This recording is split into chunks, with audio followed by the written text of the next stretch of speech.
আমার ব্যালকনির মধ্যে এই লেবু গাছটায় প্রায় ৩-৪ হালি লেবু হয়েছে, তবে পাতার নিচে নিচে হয়ে আছে, আমি অতটা খেয়াল করিনি।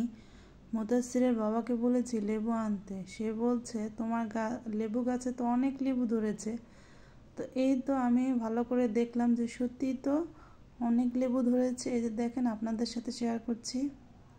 আর এখন 11টা বাজে, দুপুরে রান্না করতে রান্নাঘরে চলে আসলাম। আর সকালবেলা আমরা আজকে সকালে পরোটা, ডিম, ডাল ভাজি দিয়ে নাস্তা করে নিয়েছি। আর এই তো দুপুরের জন্য রান্না করতে চলে আসছি। আজকে রান্না করব টমেটো ভাজি, বা অনেকে বলে টমেটো চাটনি, যে যেটা বলে। তো আমি আজকে টমেটো ভাজি করব, মুরগির মাংস ভুনা করব, আর ডাল রান্না করব। আসসালামু আলাইকুম everyone, welcome to Mudassir mom lifestyle blog থেকে আমি হেনা প্রতিদিনের মতো একটা নতুন ভিডিও নিয়ে হাজির হলাম।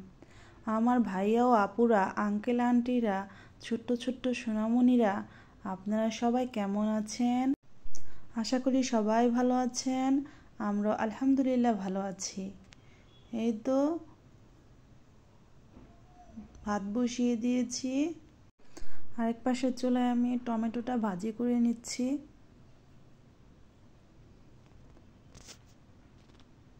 আর গতকাল মুদাসসিরের বাবা মুরগি এনেছিল, তো আমি কেটে ফ্রিজে রেখে দিয়েছিলাম।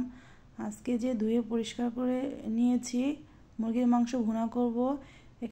একটা কড়াইয়ের মধ্যে আমি পেঁয়াজ, দারচিনি, এলাচ, লবঙ্গ, তেজপাতা দিয়ে সরিষার তেল দিয়ে দিলাম। এখন আমি পেঁয়াজটার সাথে এই মশলাটাকে হালকা করে একটু ভেজে নিব। ভাজতে ভাজতে আমার ভাই ও আপুদের বলি, আমি ওইভাবে কথা বলতে পারি না। আমার কথায় বা আমার কাজকর্মে যদি কোনো ভুল ত্রুটি হয়ে থাকে, দয়া করে ক্ষমা সুন্দর দৃষ্টিতে দেখবেন।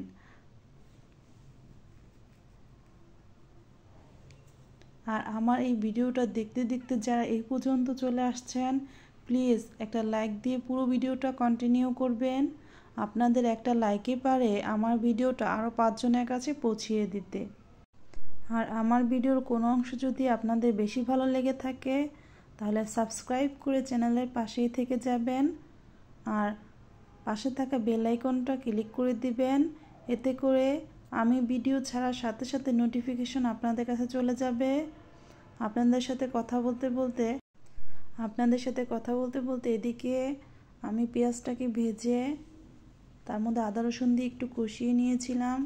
এরপর হলুদের গুঁড়া, মরিচের গুঁড়া, জিরার গুঁড়া দিয়ে আমি পানি দিয়ে আর একটু ভালো করে কষিয়ে নিয়ে মুরগিটা দিয়ে দিয়েছিলাম।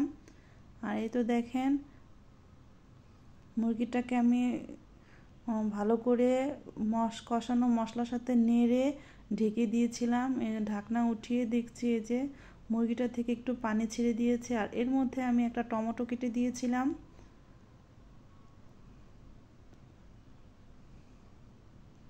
ব্রয়লার মুরগি এটা, তো ব্রয়লার মুরগিটা ভেজে রান্না করলেও ভালো লাগে আমার কাছে। আর ভেজে রান্না করলে আমার কাছে একটা অন্যরকম স্বাদ লাগে। আর ভেজে ছাড়া যদি কষিয়ে রান্না করি, তাহলে এটা আবার অন্যরকম একটা স্বাদ লাগে। মানে আমার কাছে মনে হয় দুইটা রান্নাই দুই রকম স্বাদ, কোনোটাই আমার কাছে খারাপ লাগে না, দুটোই ভালো লাগে। তাই আমি দুইভাবেই মাঝে মাঝে রান্না করি। তো আজকে আমি সরাসরি মুরগিটাকে কষিয়ে রান্না করেছি। আর এক পাশে চুলায় দেখেন আমি ডাল বসিয়ে দিয়েছি। আজকে মসুর ডাল আর মুগ ডাল আমি একসাথে মিক্সড করে এখানে বসিয়ে দিয়েছি। আর ডাল রান্না করতে করতে মুদাসসির ঘুম থেকে উঠে গেছে, সে উঠে কান্নাকাটি শুরু করে দিয়েছে। তাই এই তো ডালটাকে আমি সিদ্ধ করে এর মধ্যে কাঁচামরিচ, লবণ দিয়ে দিয়েছিলাম। এরপর আমি পেঁয়াজ আর রসুন ভেজে ডালটাকে আমি বাগার দিয়ে নিয়েছিলাম। আর এই তো দেখেন ডাল, টমেটো ভাজি আর মুরগি ভুনা হয়ে গেছে। আপনাদের সাথে ওইভাবে পরিবেশন করা হলো না। দুপুরে খাওয়া দাওয়া করে নিয়েছি। আর মুদ্দাসিরের বাবাকে বলেছিলাম কিছু সদাইপাতি শেষ হয়ে গিয়েছে, তো সেই যে দেখেন আলু, পেঁয়াজের কলি আর ভীম সাবান আর আটা নিয়ে এসেছে। আসলে আপনারা যারা আমার ভিডিও দেখেন তারা তো জানেন আমরা একসাথে বাজার করা হয় না, যখন যেটা শেষ হয়ে যায় তো মুদ্দাসিরের বাবা ওইটাই নিয়ে আসে। আর এই যে সন্ধ্যার সময় আমি অনেকগুলো কাপড় ভাঁজ করে নিয়েছি। সবাই ভালো থাকবেন। আসসালামু আলাইকুম। আল্লাহ হাফেজ।